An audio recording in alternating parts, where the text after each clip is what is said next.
Welcome back to my channel. My name is Anna and today we are going to do a little story time. Get ready with me.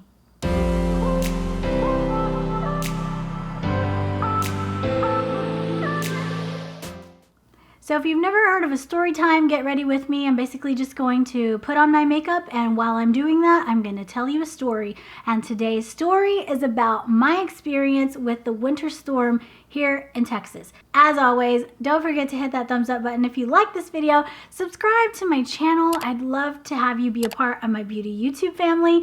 And don't forget that we are helping Hope for the Maasai this month, so click the description down below. Now, because of everything that's happened in Texas, I will also be putting some other charities down below that you can help to give back to the people who are affected by these winter storms here in Texas. There's a lot of important information down in the description box, along with, of course, all the products I'm using for today's video. So check it out, and if you have any other questions, let me know in the comments, but let's get into this crazy story. We saw the forecast and that it was going to get really, really cold, and we're just like, oh man, like that's crazy. Like everybody was just like, whoa, because Texas usually doesn't get that cold, or at least the part that I live in, which is the Dallas Metroplex area. What nobody expected was for the power to go out. So me and my husband have always had like extra water. We've tried to keep some like extra canned food. He has a small generator, and we have emergency food, which is like dehydrated food. So we were kind of prepared. I guess if you take anything away from this video, it's be prepared. Have some backup food, water, and an alternate source of power in case this happens to you, because that was our saving grace. The second thing I would say that I learned from this experience was just that how important it is to be a part of your community. Like, people from our church reached out to us and was like, how's everybody doing? Is everybody okay? We are now living in Texas with our family, so of course we were calling and checking on our family, and they were checking on us. So it's not like we were completely alone, which is so important. Like, if you're new to an area where you're new, definitely get to know your neighbors, get to know people around you, and exchange phone numbers with people that you trust, so that if something happens, you have someone who cares, who's gonna help you or check on you. Those things are so important. Sunday night, Valentine's Day, we stayed up late and we were just watching TV, and then the power goes out, and it kept coming on and going off and coming on and going off. And so we're just like, we didn't know that it was gonna eventually go off and not come back on for days. So we're just like, well, we'll just try to get some sleep, and in the morning we'll just figure it out.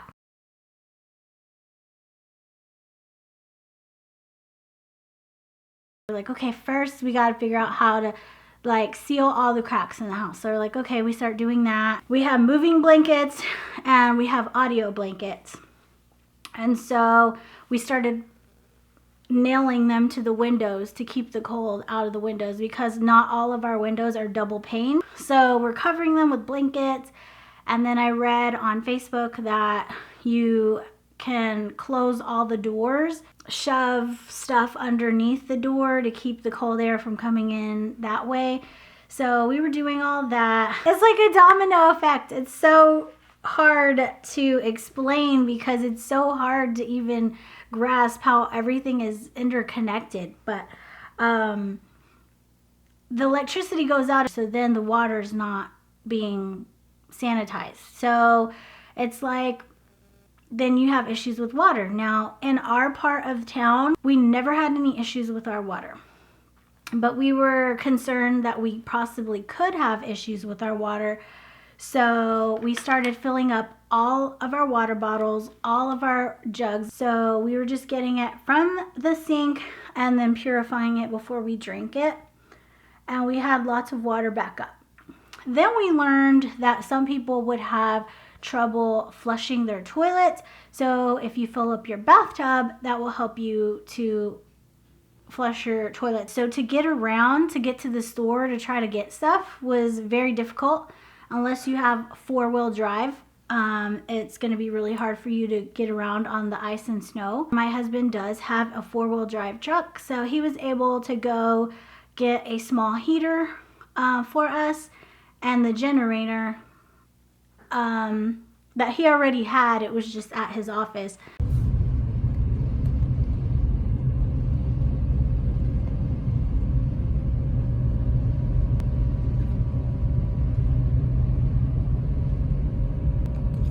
Now, to make matters worse, our dog was sick. He was laying down and he was not moving, he was not eating, he was not drinking. We were stressed out. There was another vet that was open. They didn't have any like equipment or anything, like they couldn't do x-rays or do anything because they didn't have electricity. We called them up and they were like, we think he's gonna be okay. We don't think it's super serious. Just make sure that he's comfortable and that he doesn't jump or run. And so basically he laid there like a slug the whole day. Monday night rolls around and it's freezing cold. And I'm just, you know, layered in all the blankets that I can find and jacket, you know, that's how we're sleeping. And we're just hunkered down in our small guest room. And my husband fired up the generator and got it nice and warm in there for us to go to sleep. But as much as I wanted him to run the generator the whole night, he said that it wasn't safe for us to sleep with the generator running and the heater on because it could catch on fire. You could get carbon monoxide poisoning. There's so many things that could happen that you just don't know. So we ran it to get the room nice and toasty, and then we had to turn it off. It was so cold. So even though we were able to warm up the room for a little bit, it didn't last very long because, like I said, we weren't able to keep it running the whole night. You're supposed to keep it outside, and that's what we did. We did everything like how you're supposed to do it, but it was still just cold, and we still didn't want to take any chances, you know, because it's your life, you know. So I was buried under blankets and everything. So I was cold, but I was comfortable enough, you know. February 15th, the last time I checked, I think it was 11 degrees outside. And this is our situation. We got the dogs all curled up, and I got them covered with the blankets. They're just chilling. Sean is working hard to get the generator working so we can get a little small heater in this room. There's no power, so the only light is coming from my phone for the video. And then I got a little candle up there, and then I got my sound blankets on the window. Audio blankets is what you call it, and I got them pushed up as close as I can against the window. I don't know if it's helping or not, but in my head it's helping.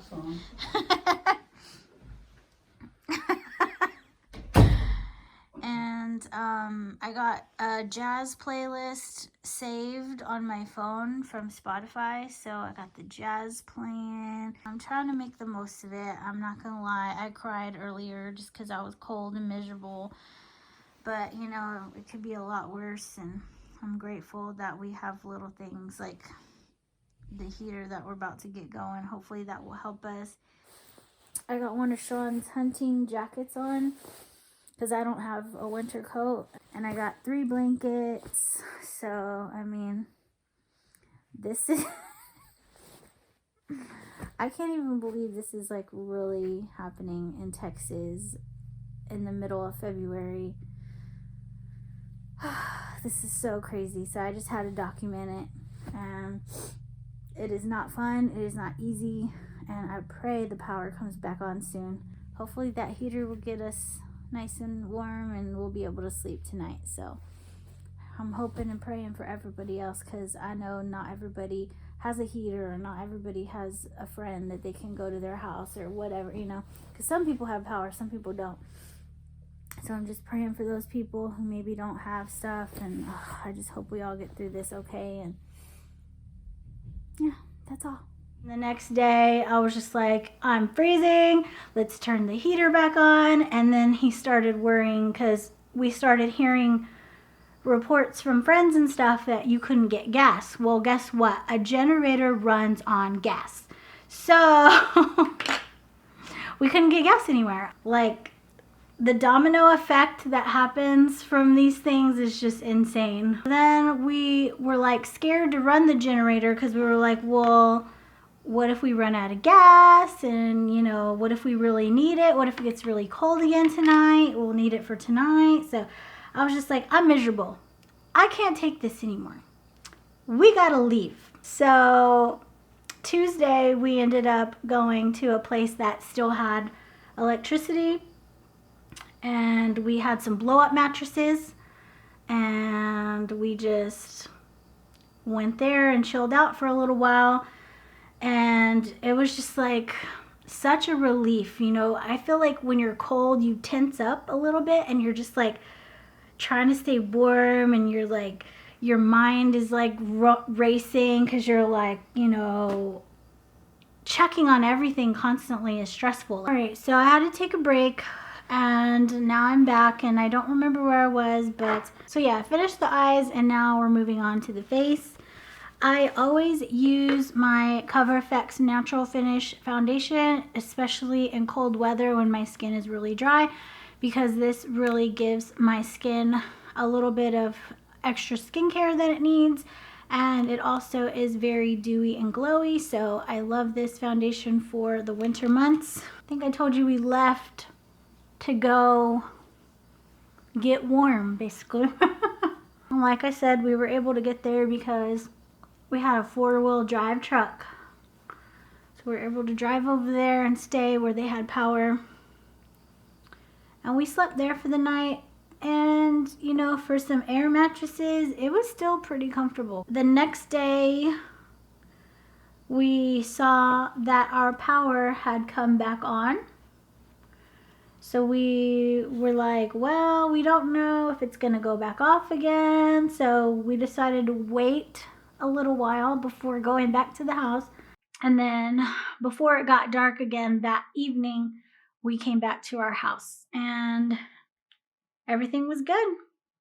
There were no issues after that.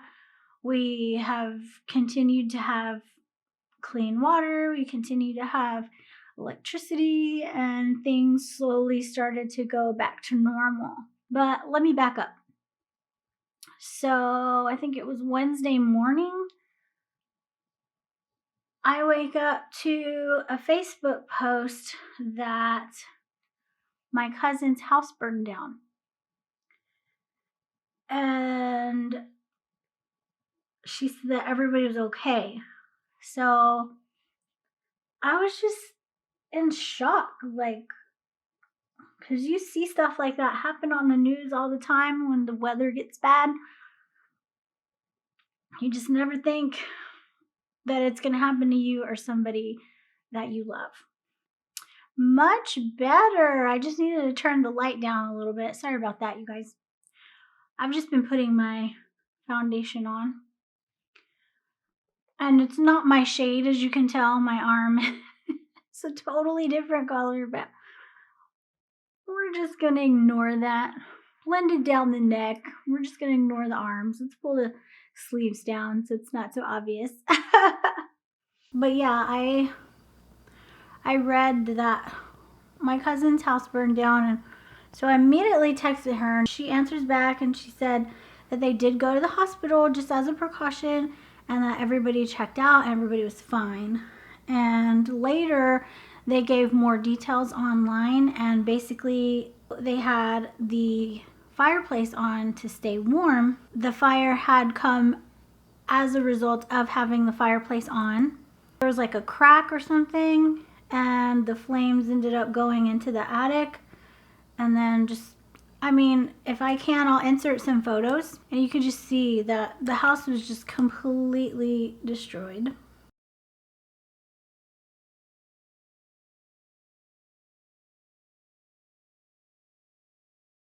After looking at the photos of the actual damage of the house, I just was like in tears because I was just so grateful that they made it out of it okay. And I've learned through this experience that when you have a fireplace in a house, you can't just leave it dormant for a long time without using it and then try to use it again. It has to be maintained. I just thought you turned it on when you wanted to and turned it off, and that was that. I never knew that it was like a thing, like you really have to take care of them to make sure that they're working properly. And I'm sure a lot of people probably don't know that, so I just wanted to mention that. And then, you know, as I'm scrolling through Facebook, I see that a whole family died because of a house fire, and I was just like in tears again, just so grateful that my family made it out and that they were okay, because that was not the case for a lot of people. There was people who died because of carbon monoxide poisoning. Some people tried to stay in their cars and it wasn't well ventilated, and they ended up getting carbon monoxide poisoning that way. So it's a very dangerous thing. Even today I was reading about a little boy who was in a trailer and died of hypothermia. And it just like even brings tears to my eyes now, even thinking about it, because it's like, that just shouldn't be happening, you know? That just,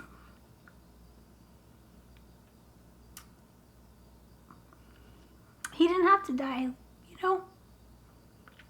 And we need to take care of each other. And how does this even happen? And how do we prevent this from happening in the future? And I still don't know. One thing that I am very proud of for my state is that we do have a sense of community here. And like, there were a lot of people who pulled together, you know? Restaurants that could open, they opened, and they were working and they were getting food out to people. And there was even a story of a grocery store where people were getting groceries and the power went out. And so when the power goes out, there's no way to pay for that, you know, because everything is electronic now. And they just let people leave with the groceries without paying. I mean, like that is what it's all about. It's about communities coming together to help each other out. I think what happened to my cousin was the worst thing that happened to people that I personally know. Everybody else I think was good. They either had power or they had a generator or they were able to go somewhere that had power.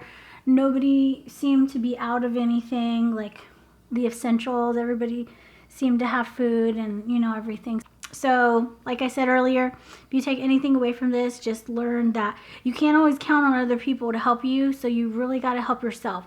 And, you know, you got to be wise, you got to know about survival skills, and you got to have survival equipment. Have a little bit of stuff, you know, so that you can make it a little while, at least until help can get to you. And then, like I said, if you're not part of your community, you know, get to know people in your community, volunteer at places, and make sure your neighbors have your phone number, but only if you trust them and they seem like good people, because that could go another way too. But anyway, that's another video. Having people around you that are close by that you could call in times of trouble, that you know that somebody has your back, you know? That's what I learned. And yeah, I'm just glad we made it. And I'm just so thankful to God that we got through everything okay. I learned a lot, and I'm just so grateful for this lesson, and I will carry it with me throughout my life, and always, always, always strive to help others as much as I can. Thursday and Friday we still had some snow, and we were finally able to breathe a little and to have a little bit of fun in the snow with the dogs and stuff. So that was nice to get to enjoy it just a little bit.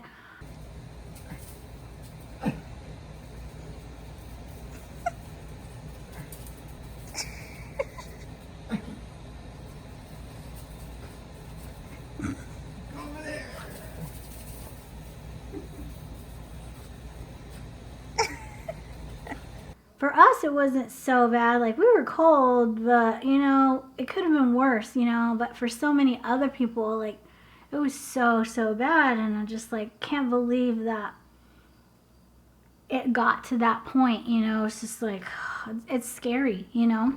And I couldn't be prouder to be a Texan. Couldn't be prouder to be, you know, a part of this community that just loves and gives so much to other people. Again, just so full of gratitude that it wasn't worse and that we made it through, and just so happy that things are now starting to get back to normal. I mean, here I am filming for you guys, you know, like, I'm so happy to be back and to talk to you and to tell you a little bit about my story and my experience. So yeah. That's all for today's story time video. This is my very first one. So if you guys like this, then please let me know in the comments down below and give this video a thumbs up. If you want me to do more, I have some stories. Like, for instance, how I got scammed on Instagram. Do you guys want to know that? Do you want more story times? Did you like this video? I'm so interested to know if you like this format, because if you did, I would love to do it again. But if not, we can do something else next time. So yeah, just let me know. And don't forget to subscribe to the channel. I would love to have you be a part of my beauty YouTube family. And don't forget to check the description box down below. I will put links for all the ways that you can give back. I will put my cousin's GoFundMe down there. And for the month of February, we are helping Hope for the Maasai. So that is still a thing that I care very deeply about. And so give to that as well if you can. And yeah, just thank you for watching, and take care of yourself, take care of each other, and I will see you in the next video.